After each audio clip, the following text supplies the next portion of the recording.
अनिरुद्ध ने ऐश्वर्या को अगवा कर लिया। विक्रांत और मन्नत को अभी तक इसकी जरा भी खबर नहीं है। जी हाँ दोस्तों, कलर्स के मोस्ट पॉपुलर टीवी शो मन्नत के आने वाले अपकमिंग ट्रैक में आप देखने वाले हैं कहानी किस मोड़ पर पहुंचने वाली है जो नाजरीन के दिलों की धड़कनें तेज कर देगी। आने वाले किस में हम देखेंगे कि हवेली में एक शानदार पूजा का एहतमाम किया गया है। चारों तरफ फूलों की खुशबू फैली हुई है, दिए की लो झिलमिल कर रही है और मंदिर में श्री कृष्ण की मूर्ति की सामने घंटियों और मंत्रोच्चार की गूंज सुनाई दे रही है। हर कोई अकीदत में डूबा है, लेकिन किसी को इल्म नहीं कि इस माहौल में एक तूफान चुपके से अपना रास्ता बना रहा है। विक्रांत श्री कृष्ण यानी लल्ला को नहला रहा है और मन्नत इसकी मदद कर रही है।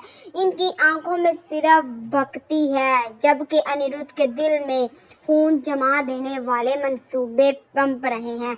वो हजूम के पीछे खड़ा है, नजरें ऐश्वर्या पर जमी हुई हैं जैसे शिकार पर गध की मलबूस आंखें होती हैं।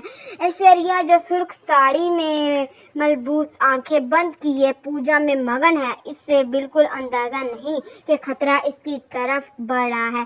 जैसे ही आरती अपने अरूज पर पहुंचती है, अनिरुद्ध मौका पाकर आहिस्ता आहिस्ता आगे बढ़ता है। पंडित की आवाज और लोगों के मंत्रोच्चार, जी हाँ दोस्तों, पंडित की आवाज और लोगों के मंत्रोच्चार में इसकी कदमों की आहट दब जाती है। अचानक वो ऐश्वर्या के पीछे पहुंचकर इसके मुंह पर जोर से हाथ रख देता है। ऐश्वर्या की आंखें फटी की फटी रह जाती हैं, वो तड़पती है, लेकिन अनिरुद्ध की सख्त गिरफ्त और लोहे जैसी पकड़ इस बेबस कर देती है। वो इसे खींचकर पूजा से बाहर ले जाता है, इतनी तेजी से कि आसपास खड़े लोग कुछ समझ ही नहीं पाते।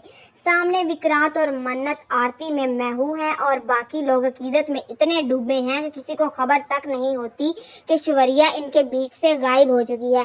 बाहर हवेली के अंधेरे हिस्से में अनिरुद्ध ऐश्वर्या को एक पुरानी बंद कोठरी में घसीट लाता है। वहां जालों से ढकी खिड़कियां, टूटी कुर्सियां और गहरा सन्नाटा है। ऐश्वर्या खौफ से कांप रही है, इसकी आंखों में आंसू और होंठों पर सिसकियां हैं। अनिरुद्ध के चेहरे पर एक खतरनाक मुस्कुराहट फैल जाती है। वो कहता है, अब तुम्हें यहाँ से कोई नहीं बचा पाएगा, यहाँ तक कि तुम्हारा विक्रांत भी नहीं। इसकी आंखों में पागलपन झलक रहा है। वो जेब से एक पुराना लॉकेट निकालता है और ऐश्वर्या के सामने लटका देता है। ऐश्वर्या की सांसें रुक जाती हैं। ये वही लॉकेट था जो बरसों पहले इसकी माँ के गले से गायब हो गया था।